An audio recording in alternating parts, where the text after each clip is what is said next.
My name is Vince Cantu, V-I-N-C-E, C-A-N-T-U, and I'm the owner-operator of Moses Roses. Perfect. So yeah, let's kind of start where you'd like to start. Okay, let me think about this.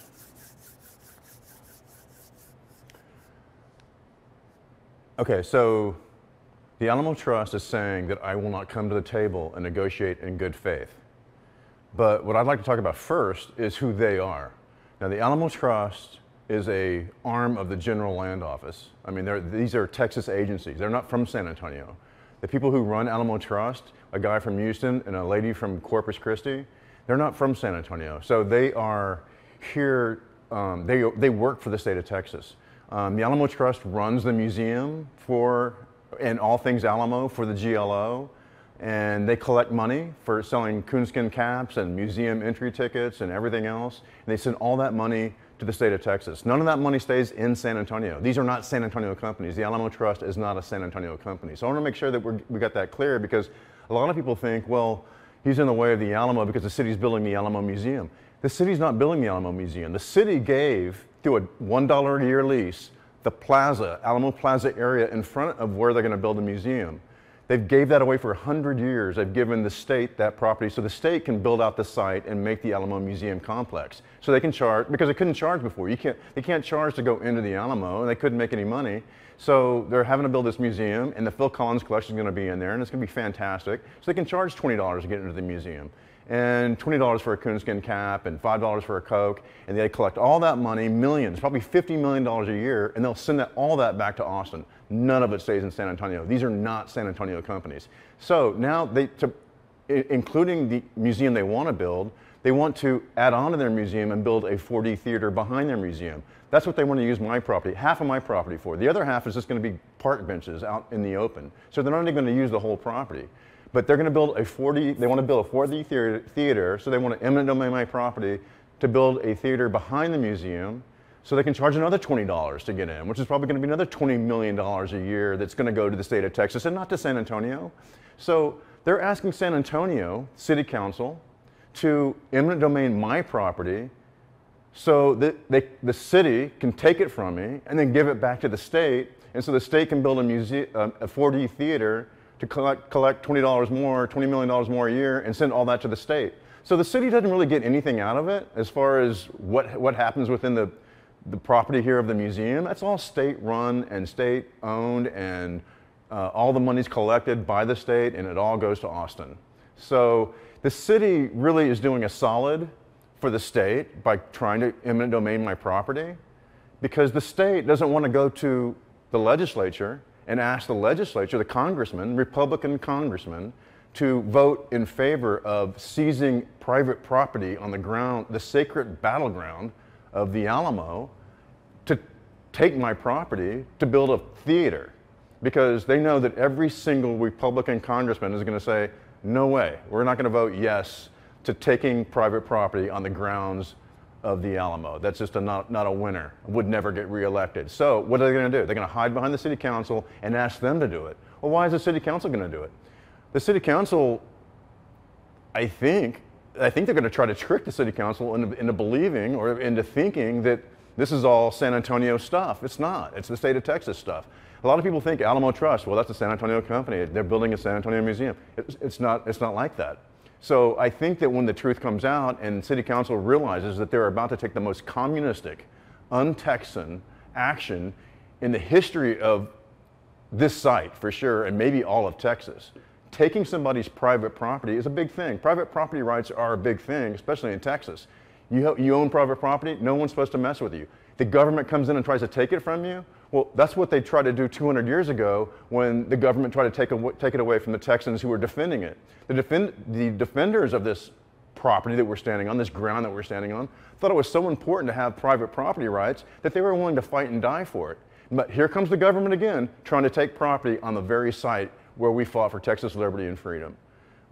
Why? So they can build a theater and get $20 million more a year, and send it all back to Austin and the state of Texas, to a bunch of Republicans who love private property rights. I mean, they're a big protector of private property rights. So they're hiding behind city council our city council, 80% Latino people, just like me, small minority businessmen like me, and they're going to hide behind them and have them do the dirty work and have the blood on their hands so they don't have to go to their congressman and tell them, ask them to do something that was the most communistic thing you could ever do in the state of Texas. Take a break. So I definitely wanted to talk about that first and get that off my chest because it's just. It's okay.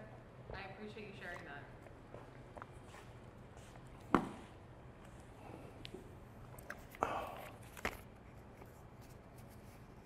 So Vince, will you talk to me a little bit about Moses Roses? Talk to me about when you opened up this business and why you wanted to.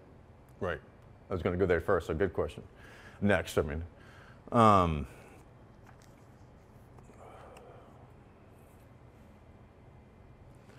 Okay, so my family, I'm a Cantu. The Cantu family has been downtown San Antonio running taverns and restaurants for 100 years. My great-grandfather had the Victory Tavern on Flores Street 100 years ago and ran it for a while. My grandmother had Ardry's Mexican food restaurant on McCullough and Camden for 60 years. And my uncle ran that, and my aunts and uncles all had businesses as well. And we've all been downtown. And I grew up as a little kid watching all this happen, and I've always wanted to do that. I've always wanted to be like them. And when I got an opportunity, so I did some things, but when I got an opportunity to buy this property and get into this property, it was a dream come true. I was going to be downtown San Antonio in a very, I thought, future vibrant place. But 12 years ago when I bought this spot right here, there was nothing here. It was homeless. It was a dilapidated building that needed a lot of money to get pumped back up. There was no tourist traffic around here because no one came to this side of downtown because there was nothing to do over here and there was a bunch of homeless people here. But I built it up for 12 years. I worked every day to build it up. Long nights, very long nights. You can ask my wife, super late nights. And over 12 years, I finally built it up, and I'm proud of where we are and what we've done. It's a San Antonio story. I mean, it's not a unique story. A lot of people from San Antonio work hard and build things up. The difference is that I'm on the grounds of the Alamo, and now the government wants to take it away from me after I've built it up, which I think is, I've already said it. I mean, I've already said it. The most communistic thing you can do, and the worst thing you can do as a government is to come after somebody's private property. So that's the story of Moses Rose. That's what I've been doing for 12 years. What does this place mean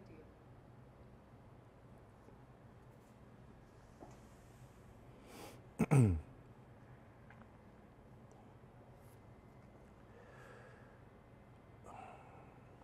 So when I started this thing out, I took a risk here. It was definitely something that was risky to do, and I did it because I love San Antonio and I love being downtown and working downtown.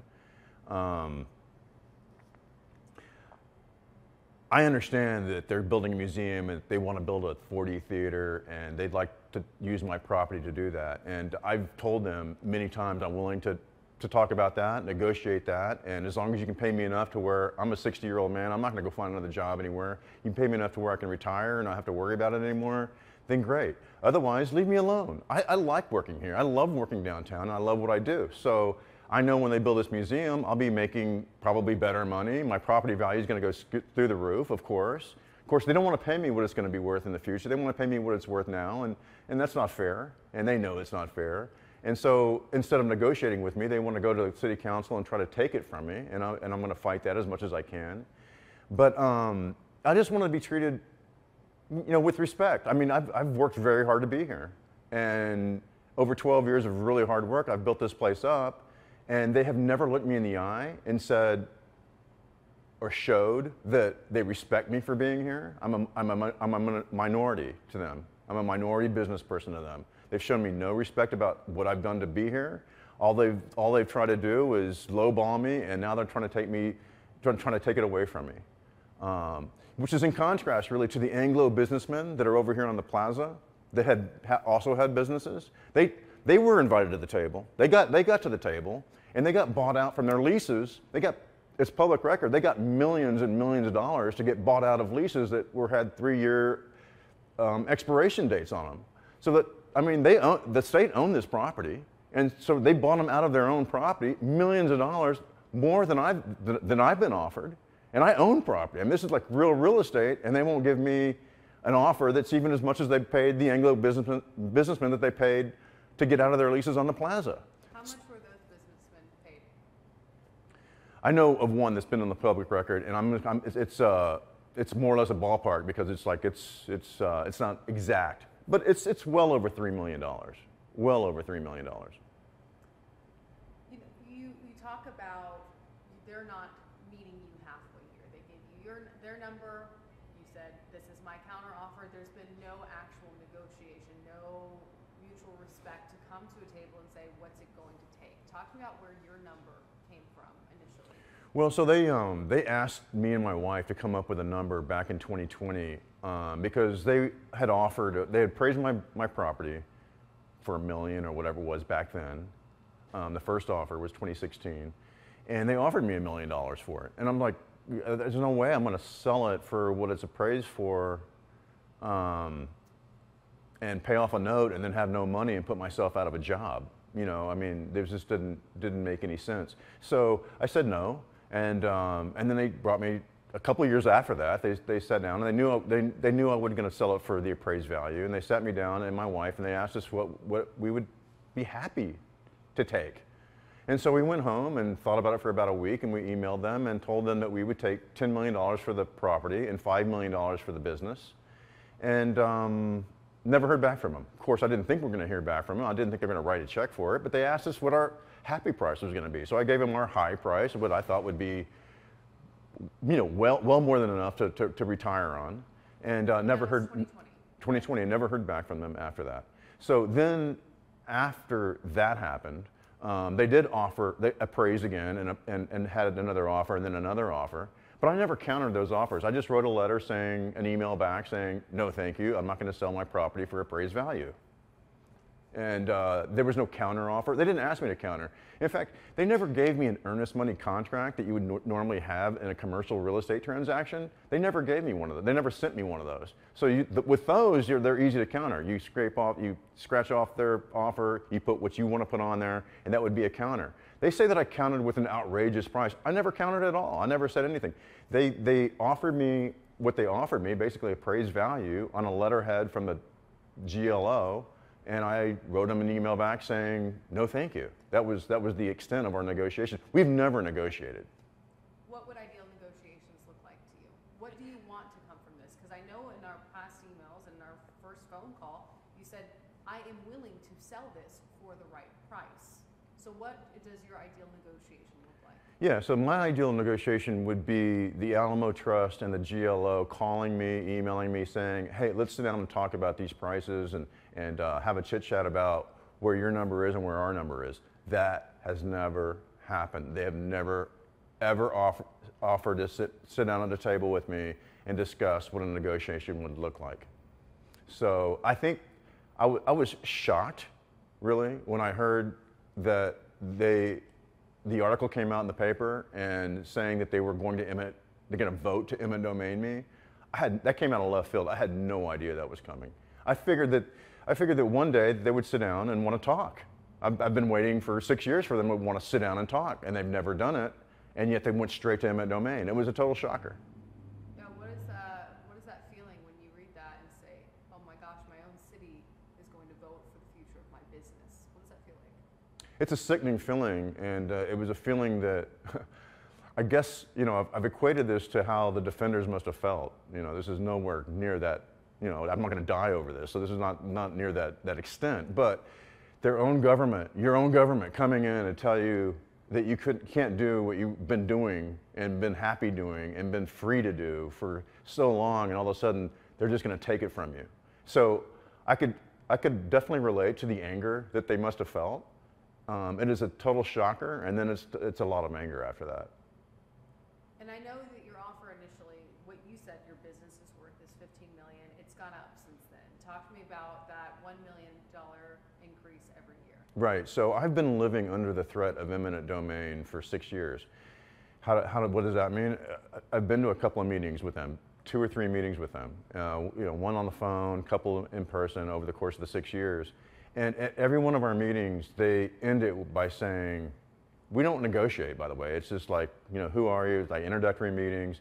And they'll say something like, well, we'd sure hate to eminent domain you, or eminent domain would be our last resort. So by saying it, they're inferring that they have the power to eminent domain me. So I've been living under the threat of eminent domain for 6 years, thinking one of these days I might wake up to an email saying that they're going to eminent domain me. So living under that kind of stress and running a business is very difficult. I mean, hiring people, fixing things, projecting 5 years into the future, how your business is going to look and what you want to do in the next 5 years when you don't know if you're going to be here for 5 more days. So it's been very difficult. And when they did it the last time, when they threatened before this, but the last time verbally that they didn't want to eminent domain me, I wrote them back and I said, look, it's 15 million, and every year that you threaten eminent domain because of the stress, I'm going to add $1 million to it. So that was 2 years ago. 3 now really, but 2 years ago. So it added $1 million the first year and $1 million the second year, so we're at $17 million. But you know, again, this is my happy price, my celebratory price that they asked me to come up with to begin with. So I'm not, it's never been negotiated, it's just my number. It's not anything that, that we've talked about negotiating yet. And it's just sort of, they've got a starting point and I've got a starting point. And typical negotiations, you have your extreme, they have their extreme, and you meet somewhere in the middle. Is that what you're hoping can happen here? I don't know if I'm dealing with reasonable people. I don't know, you know, I'm hoping we have a negotiation. I think that most people think like you, but I don't think they think like you. I think that they think that they're big government and they can just steamroll over minority-owned businesses and not have to worry about it. So I'm through trying to think that they are rational people to deal with. So I have no idea how it's going to work. Do you think that there is a future where you could have Moses Roses here and live harmoniously with the museum that they're hoping to build right next door? Well, you know, you just showed me a graphic where it shows my my property superimposed on their future improvement and making the museum, and over half my property sits in an open area part. They're not even going to use it for the building. It's going to be bench seating outside. So if they're not going to use like over half my building, why not let me keep half my building, over half my building, and eminent domain the back part, or just buy the back part, which would be the honest thing to do, and take that for your theater and let me keep the front part. I'd be very happy doing that. That sounds reasonable. It sounds reasonable. They say they have to have my property because the museum will not be economically sustainable without the 4D theater. You know, which I figure is probably another $20 million a year out of the 4D theater. But, you know, they're paying Kate Rogers, the Alamo Trust CEO, $1 million a year. I mean, yeah, I mean, it's going to take a lot of money to be economically balanced out. I will say that the Alamo has been economically sustainable and not in need of a lot of extra money for 300 years. And now they're going to build a museum and put the Phil Collins collection in it. I don't see how that's not going to be economically sustainable just on its own without the theater. But you know, these are their numbers, and obviously we're dealing with their numbers and their narrative, and I have no idea. And I know you've written to your city council person, Mario Bravo, and you've asked him, hey man, I'm just a small business owner hoping to keep my business. What have those interactions been like? No comment. Do you feel that on Thursday when city council meets about this, what do you think the likelihood of them siding with you versus siding with Alamo Trust is? Do you have any sense of what's going to happen on Thursday?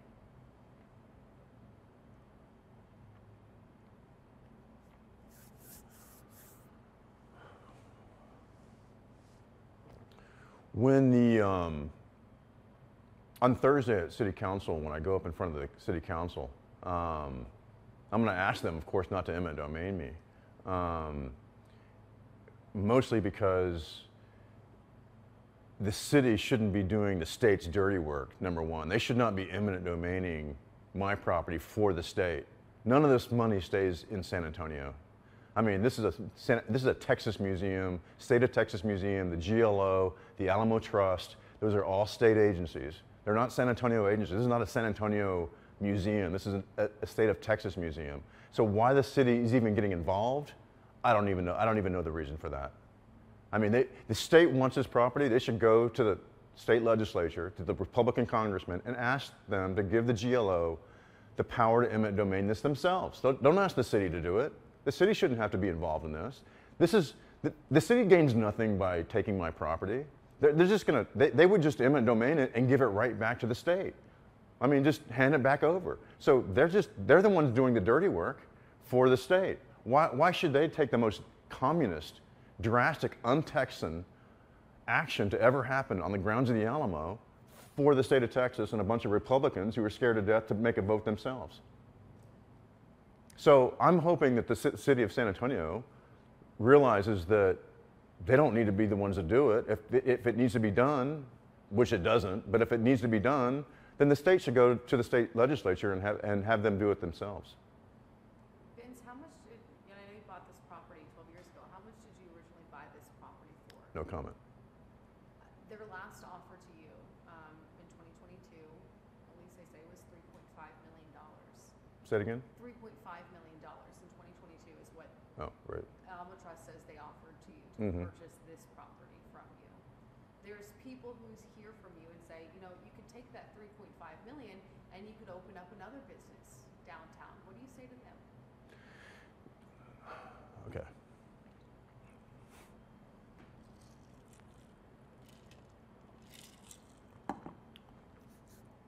Let me talk about that last $3.5 million offer. Okay, so they offered me 10-year money, they said. So they appraised my property at $2.1 million, and they said, in 10 years, your property will be worth 3.5, so we're gonna offer you more. So even that was a lie, right? Even that was shady, because what they did was they took previous 10-year value of all San Antonio properties, not just downtown. Downtown's so much higher. They took a broad range of all San Antonio properties historically over the last 10 years. And they said, these properties over the last 10 years in San Antonio have gone up 6% a year for 10 years. But the next 10 years, because they're dealing with what my price is gonna be, the next 10 years probably aren't gonna be 6%. It's gonna be less than 1% increases for the next 10 years. So your number, instead of going up here, your number's going over here like way lower than even if they would have kept with the current 6-year trend. They went off the 6-year trend and went down to a below 1% trend, even though they're about to spend $500 million building a museum with the Phil Collins collection in it. I think every property around here is going to go up 5-10-fold. But because their appraiser said it's going to be less than 1%, they offered me $3.5 million. It sounds like a lot of money, and it is a lot of money. And I'm not saying it's not a lot of money. But if you let me stay here and run my business for the next 10 years, I guarantee you I'll make way more than that, and my property will be worth 3-4 times that in 10 years. And that's what I was going to do. I was going to work for 10 more years and retire. And then after I retired, I would still own the property. I could either sell it, or I could give it, or let my children take it over. They'd have to pay me rent. I don't give them anything. But they'd take it over and do something with it themselves, whether they want to run a bar here or a restaurant or lease it out to Starbucks for the next 20 years, and then their kids could take it. It could be generational wealth for the Cantu Harwood family for generations, as long as we wanted to keep it. A lot of businesses around San Antonio, especially the Riverwalk, El Rio Cafe and all these other businesses have been there for 100 years making money. That's what you do. That's generational wealth. You pass that on to your kids. So they're asking me to take $3.5 million, today's money, what it's worth today, or what they say it's going to be worth in 10 years at 1%, which is ridiculous. But basically, it's today's money, and I'm supposed to live the rest of my life, and that's generational wealth? It's not. I mean, I've got a kid in college. I got bills. I got a mortgage on my house. I got a note on this place. I got to pay everybody off, and by the time I get everybody paid off, I'm not going to some beach somewhere. I'm going to go look for a job.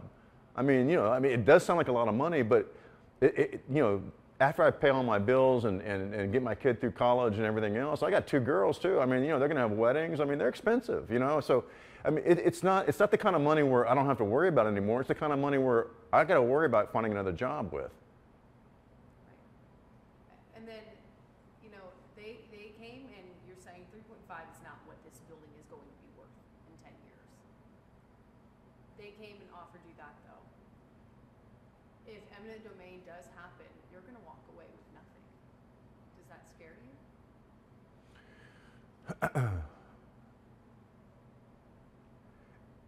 you? It's supposed to scare me.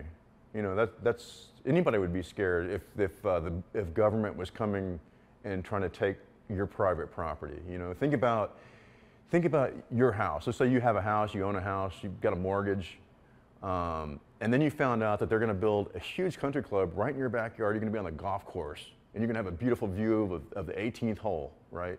And you know that your property is worth $200,000 now, but you know your property is going to be worth 3 times that after they build this golf course. And you're waiting for that day. Maybe you're going to sell it then, whatever you're going to do with it. But the government comes in and says, you know what, we're going to take your property from you. We're going to give you $200,000 for it, or we're going to take it, one or the other. You have no negotiation in this. And you'd be like, well, hold on a minute. I mean, this thing's going to be worth a lot more money down the road. Why take the 200 when if I wait a few more years, it's going to be worth 600? So yeah, I mean,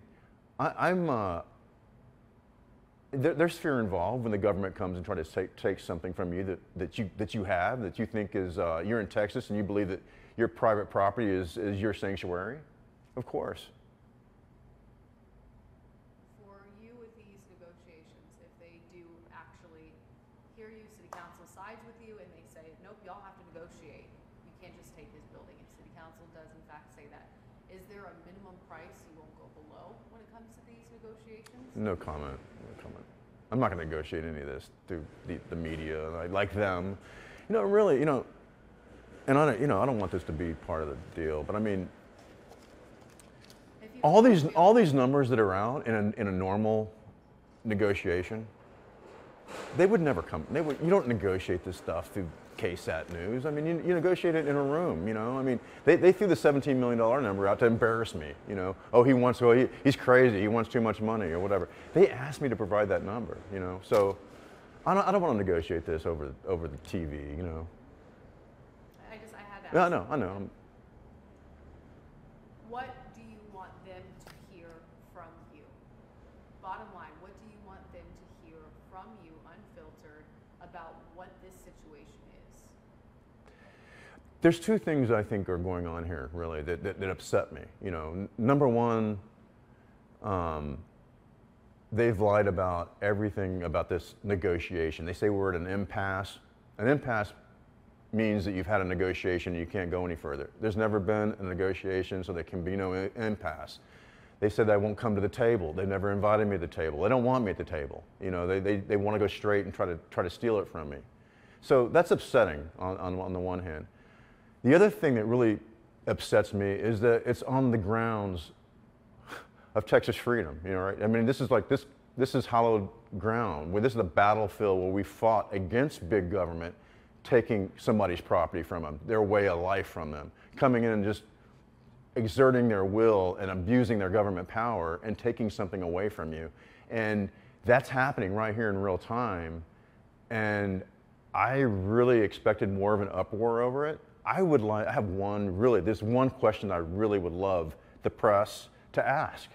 And I would love someone to ask our mayor, he's the head of our city council, Mayor Ron, ask the mayor if he's in favor of the city seizing private property on the grounds of the Alamo. It's a yes or no question. If he's in favor of it, I'd love to talk to him about it, because I don't see how anybody could be in favor of that.